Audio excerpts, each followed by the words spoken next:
Kaya nga alam mo, Oo. never akong naging disrespectful sa Supreme Court. Alam bakit? Kasi siya ang bastion of justice Oo.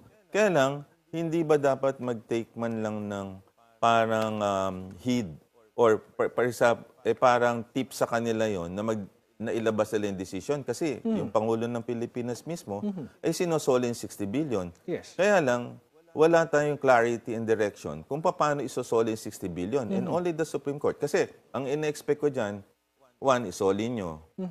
Isoli nyo ngayon na kasi kung hindi, kawawa naman yung mga tao. Number three, dapat merong provision doon na sa General Appropriation Act, hindi na pwede magsabi na pag may sobra ang GOCC, pwedeng kunin. Oo. Dapat i-scrap na yan. Kasi any GAA provision cannot actually supervene Republic Act. Kasi unconstitutional, violation of the Universal Healthcare and the Syntax Law. At ang panghuli, ganun na lang, walang mapaparusahan dito. Yun ang point na ibig ko sabihin di ba? So yan ang ini-expect kong decision. I'm not a lawyer, pero Yes. ini-expect ko, logically, ito dapat yun. So kumbaga, while we are waiting for the decision of the Supreme Court, ito yung mga expectations sana natin. Yes. So sa tingin mo, hindi malilipat tong 60 billion na ito sa PhilHealth Fund hanggat wala itong Supreme Court decision? Yes, kasi ang sabi ni Secretary Recto during the budget hearing na naipit siya kay Congressman Chel Jokno sa galing ng tanong, isosoli mo ba yung pera? If the Supreme Court will tell us to return it, captured yun on video sosoli namin. So ibig sabihin, baka kaya hindi sinusoli, iniintay pa yung Supreme Court decision. Ang problema natin, October na ngayon, November na, December, wala ka ng pasok, kailan isosoli yun? Oo nga. So dapat, ang Supreme Court, nagde-decide na. Pangalawa, yung petition na unconstitutionality ng 2025. Iba yung 2024 Yes. na 18 ay yung unconstitutionality ng 2025.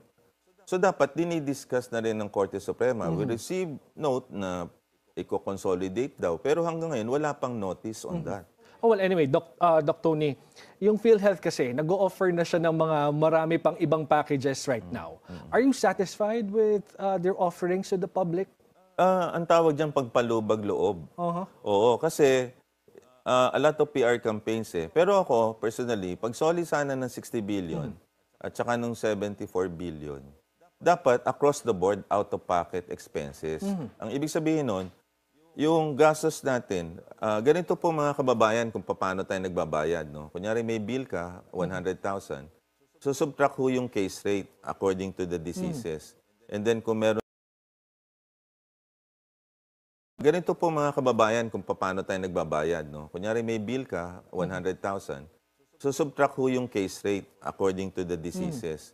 And then kung meron ho kayong card, isusubtract yun, senior citizen. Ang matira po doon, ang tawag dyan, out-of-pocket expenses. Yes, correct. Okay.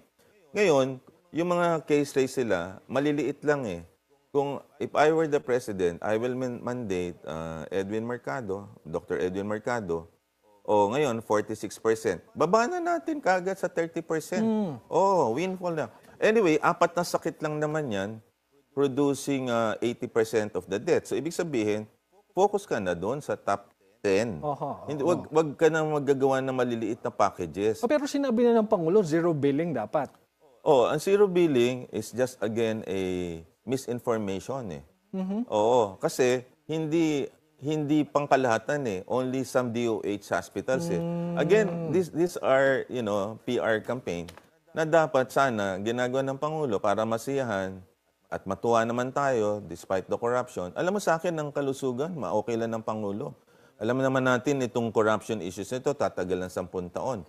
Pero this one, sinabi na niya, isosoli niya, sinabi niya ang kanyang focus ay kalusugan, ito immediate And therefore, the relief and the happiness of the people, mababalik ka agad. At perhaps a peace.